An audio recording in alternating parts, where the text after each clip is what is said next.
Guys, welcome to back another game reaction video. बार बार game play बोल देता हूँ। रिएक्शन वीडियो तो हम देखने वाले हैं अपने हार्टून्स भाई की एपिसोड 2। हमने देखा ना स्कैरी इंडियन स्कूल, तो हम उसका एपिसोड 2 देखने वाले हैं। तो चलो बिना किसी देरी के वीडियो स्टार्ट करते हैं।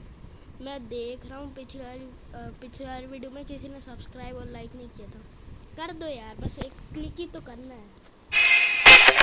हर महीना वैन के 800 रुपए बचाने के लिए हम लोगों ने साइकिल से स्कूल जाना चालू कर दिया था। ये हो गई। चार लौंडे थरथराती ठंड में साइकिल से स्कूल जाते हैं, ब्लेजर टोपा मफलर बांध बुंदा के। एक तो ये ब्लेजर बहुत अजीब था हमारे स्कूल का। 2 जेब थी हमारे ब्लेजर में और 2 ही अंदर की साइड थी। हमारे स्कूल वालों को लगा कि बाहर जेब का क्या ही यूज हो सकता है। मेरे को एक चीज बताओ, ये लोग साइकिल लेने के बाद भी वो पैदल क्यों चल रहे हैं भाई? इसलिए उन लोगों ने बाहर जेब ही नहीं दी। क्या करूं मैं इस जेब का? ठंडी लग रही है तो हाथ अंदर वाली जेब में ही डाल के चलना पड़ता था। कोनी से साइकिल चला के आते थे हम लोग स्कूल। सबको ऐसा लगता था कि हम लोग अपाहिज हैं। हे भगवान। और फिर एकदम से हम लोग हाथ बाहर निकाल लेते थे।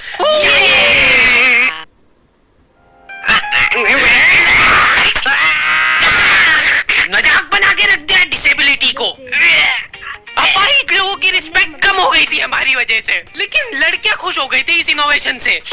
उनको लगा था कि ब्रा का खर्चा नहीं करना पड़ेगा, अपना जो भी सामान है उसको एकदम जेंटली इन जेबों के अंदर प्लेस कर देंगे। लेकिन इसमें एक छोटी सी दिक्कत थी। स्कूल वालों ने लड़कियों के ब्लेजर में एक ही जेब रखी थी। तुम लोग नहीं समझोगे कितना मुश्किल होता है एक ही जेब में इतना सारा सामान घुसाना। हर रोज लेट होते थे हम लोग स्कूल, क्योंकि मेरी साइकिल की चेन ढीली थी। थोड़ी सी भी स्पीड बढ़ाते थे तो वो चेन उतर जाती। भाई मेरा भी ऐसा होता था। मेरी भी जो साइकिल है उसकी एकदम चैन ढीली है, हल्की से तेज चला लो चैन ही उतर जाएगी। लेकिन पापा ने मेरे को प्रॉपर ट्रेनिंग दे रखी थी चेन चढ़ाने की। एक जना ऐसे खींचेगा टायर, उतने में अपने को पानी से फटाफट कस देना है। ये हो गई टाइट। बैग में पाना पेचकस रख के लाना पड़ता था मेरे को स्कूल, कि कभी भी रास्ते में चेन उतर सकती है। इमेजिन करो एक बार कि तुम चुपचाप वैन में बैठ के जा रहे हो, बीच सड़क में 4 लौंडे साइकिल पलटा के ये फटाफट। क्लास में बैठे हुए मेरे को डर बना रहता था कि कोई गलती से मेरा बैग चेक नहीं कर ले। तो आज हम लोग पढ़ेंगे टेंस। सबसे घटिया वाहियात नीच टॉपिक लगता था मेरे को टेंस। पास्ट प्रेजेंट और फ्यूचर तक बात ठीक थी। प्रेजेंट कंटीन्यूअस टेंस क्या होता है? Simple past, past continuous.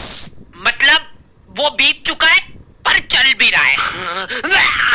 क्या है ये? कितना भी समझ लो इस टॉपिक को, एग्जाम में जाके तुमको अंदाजे से ही सेंटेंस चूज करना पड़ेंगे कि ये सुनने में अच्छा लग रहा है तो यही होगा सही।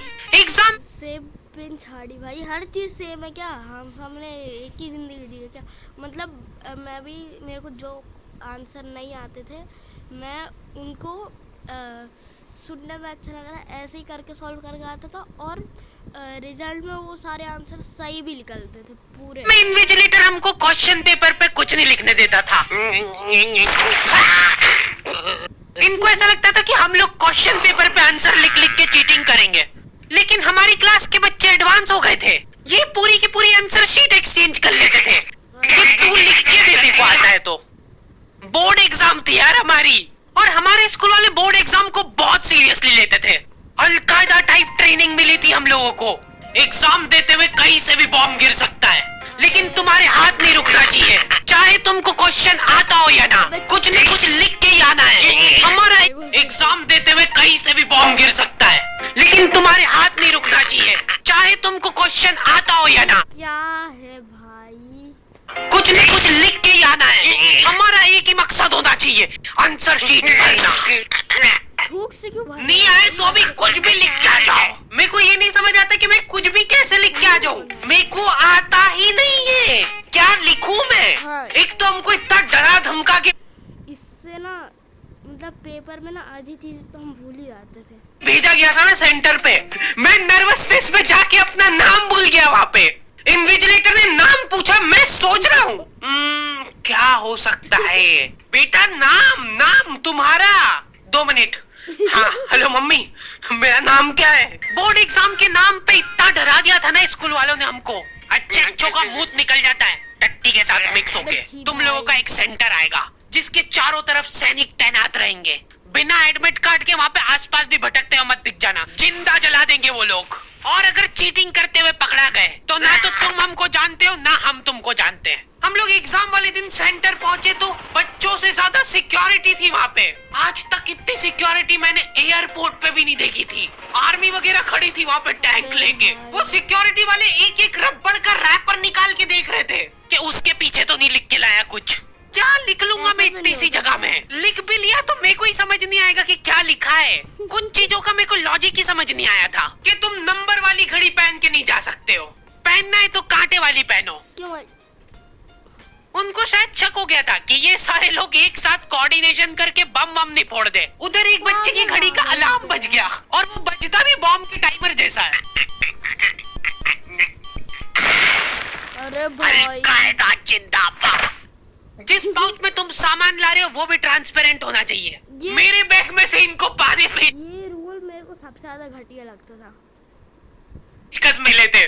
क्या जवाब दूं मैं इसका कि क्या यूज में आते हैं ये? उनको वहाँ पे डेमो करके बताना पड़ा कि ये यूज में आता है ये सब आइटम।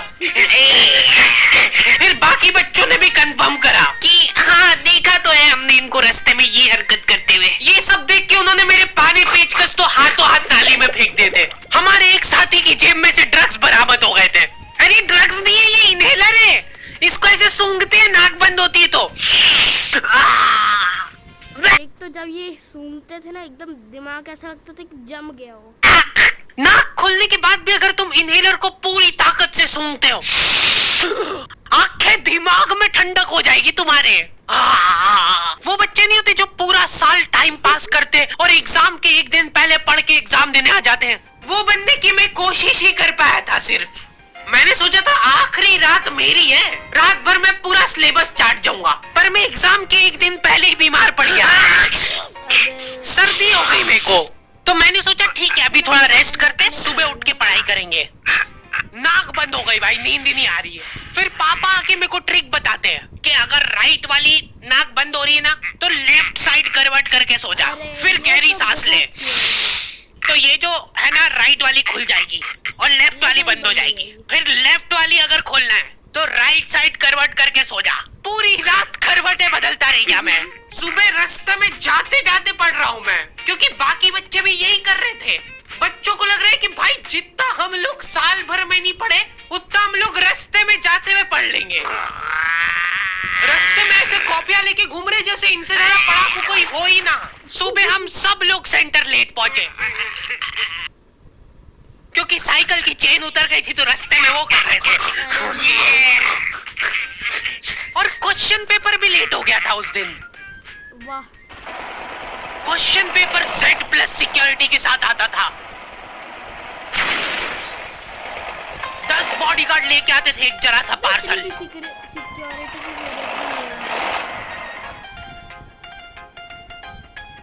और फिर देने के बाद बोलते थे ये असली पार्सल नहीं है।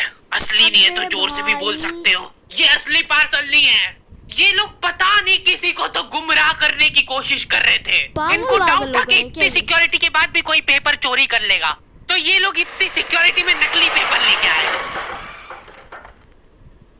असली पेपर तो एक और बॉडीगार्ड नाले में तैरता हुआ लेके आ रहा है। ये पानी पेचकस किसने डाले नाली में? ये लो। मजाक कर रहे थे हम तो, यही है असली क्वेश्चन पेपर। जाओ बांट दो फटाफट। बेचारा